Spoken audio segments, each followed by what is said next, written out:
जय हिंद बच्चों। तो मैं स्वागत करता हूं आप सभी का एक बार फिर से एग्जाम एक्सपर्ट में। बच्चों, आज से हम लोगों की एक नई सीरीज स्टार्ट हो रही है, क्लास 10th की सीरीज, जहां पर एक तरफ हम अपने पूरे सिलेबस को एक साथ लेकर चलेंगे, वहीं बीच बीच में कुछ इंडिविजुअल टॉपिक्स को भी क्लास 10th के हम पढ़ेंगे। जैसे आपकी जरूरत होगी हम ऐसा कंटेंट आपके लिए लेकर आएंगे। लेकिन जो हमारा सिलेबस वाला सेक्टर चलेगा क्लास 10th का, वो कंटिन्यूअस चलेगा, वो डेली वीडियोस उस पर आती रहेंगी, ठीक है। और जिसकी शुरुआत आज से हो रही है, ठीक है बच्चों। तो जो लोग आज हमारे जो बच्चे आज पहली बार चैनल पर आए हैं, वो चैनल को सब्सक्राइब कर देना, वीडियो को लाइक कर देना, और वीडियो देखने के बाद पहले पूरा वीडियो देख लीजिए, उसके बाद अपने सभी ग्रुप्स में सभी दोस्तों के साथ जो आपके साथ बोर्ड्स के एग्जाम में बैठ रहे हैं उनके साथ शेयर कर दीजिएगा, ठीक है ना बच्चों। चलिए शुरू करते हैं। जो क्लास 10th के 10.1 एक्सरसाइज है, उसका जो पहला टॉपिक है वो है यूक्लिड्स डिवीजन लेमा, ठीक है बच्चों। यूक्लिड्स डिवीजन लेमा क्या कहता है ये यूक्लिड्स, पहले हम जान लेते हैं कि यूक्लिड्स डिवीजन लेमा है क्या। तो बच्चों, यूक्लिड्स एक साइंटिस्ट थे। क्या थे ये? एक साइंटिस्ट थे जिन्होंने डिवीजन में कुछ स्टेप्स बढ़ाए। लेमा का मतलब होता है बच्चों स्टेप्स, ठीक है। जिन्होंने डिवीजन में कुछ स्टेप्स और बढ़ा दिए ताकि हम क्या फाइंड कर सकें, ताकि हम फाइंड कर सकें हाईएस्ट कॉमन फैक्टर, जिसको हम बोलते हैं HCF। जी बच्चों, तो यूक्लिड्स डिवीजन लेमा का यूज कहां पर होता है? HCF फाइंड करने के लिए होता है। चलिए थोड़ा सा इसका डिफिनीशन हम देख लेते हैं। If A and B are two positive integers, अगर A और B कोई दो पॉजिटिव इंटीजर्स हैं, then they must satisfy the condition A is equal to BQ plus R, where R is greater than और equal to 0 and smaller than B, ठीक है बच्चों। चलिए एक एग्जाम्पल देखते हैं, तो आपको ये और ये जो पहले दो हम लोगों ने जो दो कंडीशन लिखी हैं, आपको ये दोनों कंडीशन समझ में आ जाएगी। फिर हम सॉल्व करेंगे यूक्लिड्स डिवीजन लेमा के क्वेश्चंस।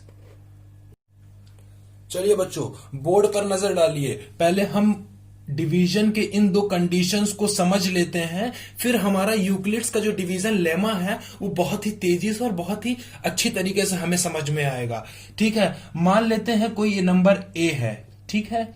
अगर उसको हम B से डिवाइड करेंगे तो यहां पे कुछ क्वोशंट आएगा, और जब कुछ क्वोशंट आएगा तो यहां पे कुछ डिजिट आएगा, और उस डिजिट को हम यहां से माइनस करते हैं तो यहां पे कुछ रिमाइंडर बचता है, ठीक है बच्चों। इतना तो आपको क्लास 10th तक पता चल ही गया होगा कि डिवीजन का ये पूरा मेथड होता है। चलिए ठीक है, लेकिन जो जानने वाली बात है हमें कि जब हम B इंटू क्यू करेंगे, B इंटू क्यू करेंगे और प्लस उसमें रिमाइंडर R कर देंगे, तो वो जो नंबर आएगा वो हमारा डिविडेंड के बिल्कुल बराबर होगा। Divisor into quotient plus remainder is equal to dividend, ये थ्योरम होता है, ठीक है बच्चों। चलिए देखिए एक एग्जाम्पल लेते हैं तो हमें ये चीजें और अच्छी तरीके से क्लियर हो जाएंगी। मान लेते हैं 25 है, उसे हमें डिवाइड करना है किससे?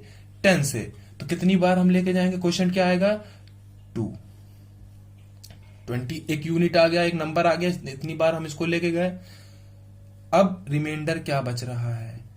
5 बच रहा है। देखिए बच्चों, ये जो 5 है, B यहां पर क्या है? ये है B, ये है A, ये है आपका क्वोशंट और ये है आपका रिमाइंडर। देखिए सारी कंडीशंस फुलफिल करता है कि नहीं हमारा डिवीजन। R जो हमारा आया है 5, R इज इक्वल टू 5, ये B से छोटा है। देखिए B से छोटा है और 0 से बड़ा है। 0 भी हो सकता है, 0 से बड़ा भी हो सकता है, लेकिन हमेशा हमारा R इस B से डिवाइजर से छोटा होगा, ठीक है बच्चों। चलिए देखिए एक चीज और यहां पर देखिए बोर्ड पर आप, कि जो A है ये 25 is equal to 10 into 2 plus 5।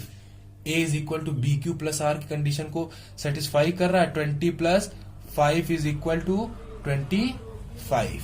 ठीक है बच्चों, इसका मतलब है कि हमारे जो भी डिवीजन हम करेंगे वो इन दोनों कंडीशंस को पहले तो सेटिस्फाई जरूर करे, तभी हम आगे डिवीजन लेमा को हम सॉल्व कर पाएंगे। ठीक है बच्चों, चलिए अब सॉल्व करते हैं डिवीजन यूक्लिड्स के द्वारा दिए गए डिवीजन लेमा के कुछ क्वेश्चन, जिससे हम क्या फाइंड करेंगे, एचसीएफ फाइंड करेंगे, क्योंकि इन्होंने अपना जो डिवीजन के जो लेमा आगे स्टेप्स बढ़ाए हैं उससे हम क्या फाइंड करते हैं, एचसीएफ फाइंड करते हैं। चलिए बच्चों सीखते हैं। चलिए बच्चों, बोर्ड पर कुछ दो नंबर लिखे हैं, इनसे हम यूक्लिड डिवीजन लेमा को अब सीखते हैं कि अगर इन दोनों नंबर्स का यूक्लिड्स डिवीजन लेमा से अगर एचसीएफ निकालना हो तो हम इन दोनों नंबर्स का एचसीएफ कैसे निकालेंगे। चलिए बच्चों, बी एक डिविडेंड है तो ये बीच में रहेगा, एक पॉजिटिव इंटीजर को दूसरे पॉजिटिव इंटीजर से डिवाइड कर देंगे, बड़े वाले नंबर को छोटे वाले नंबर से डिवाइड कर देंगे, तो ये कितनी बार में जाएगा, ये जाएगा 2 टाइम। क्वेश्चन कितना आ गया 2, और यहां पे कुछ नंबर आ गया, इसको हम माइनस करते हैं तो ये बचेगा कितना 30। ठीक है बच्चों, अब इसको हम फिर से जो नंबर यहां पे डिवाइड, अब देखिए यही चीज यूक्लिड्स डिवीजन लेमा में जो हमने आपको स्टेप्स बताए थे ये स्टेप्स बढ़ जाते हैं। कौन से ये स्टेप, रिमाइंडर 30 बचा, ये पूरी तरीके से यहां पे 0 नहीं हुआ तो 45 यहां पर चला आया। यही ये स्टेप्स को, इन्हीं स्टेप्स को यूक्लिड्स साहब ने बढ़ा दिए थे एचसीएफ फाइंड करने के लिए। देखिए अभी हम आगे कैसे एचसीएफ फाइंड करेंगे। तो बच्चों, जब यहां पे रिमाइंडर अगर 0 नहीं आया तो हमारा डिवाइजर कहां चला जाएगा, यहां नीचे आ जाएगा। अब ये 30 इस 45 को यहां पर डिवाइड करेगा। ठीक है बच्चों, ये कहता है ये 45 कि हम तुमको डिवाइड करेंगे, 90 आया और रिमाइंडर क्या बच गया, 30 बच गया, लेकिन अभी तुम खत्म नहीं हुए हो, तुमने मुझे खत्म नहीं कर पाया, तो अब हम तुम्हें खत्म करेंगे। तो अब 45 को कौन डिवाइड करेगा, 30 डिवाइड करेगा, तो कितनी बार में हम लेकर जाएंगे इसको, 1 टाइम्स। क्वेश्चन क्या हो गया, 1 माइनस करेंगे, ये आ जाएगा 15, फिर 15 2 जा 30। देखिए बच्चों, इस जगह पे पहुंच के हमारा रिमाइंडर क्या हो गया, 0 हो गया, हमारा रिमाइंडर 0 हो गया। तो बस यही एक चीज हमें सीखनी है कि जो हमारा लास्ट स्टेप रहेगा, ये जो लास्ट स्टेप, जो हमने लास्ट डिवाइजर रहेगा, हमारा क्या चीज, क्या कहा मैंने, जो हमारा लास्ट डिवाइजर रहेगा वही हमारा दोनों नंबर का क्या होगा, एचसीएफ होगा।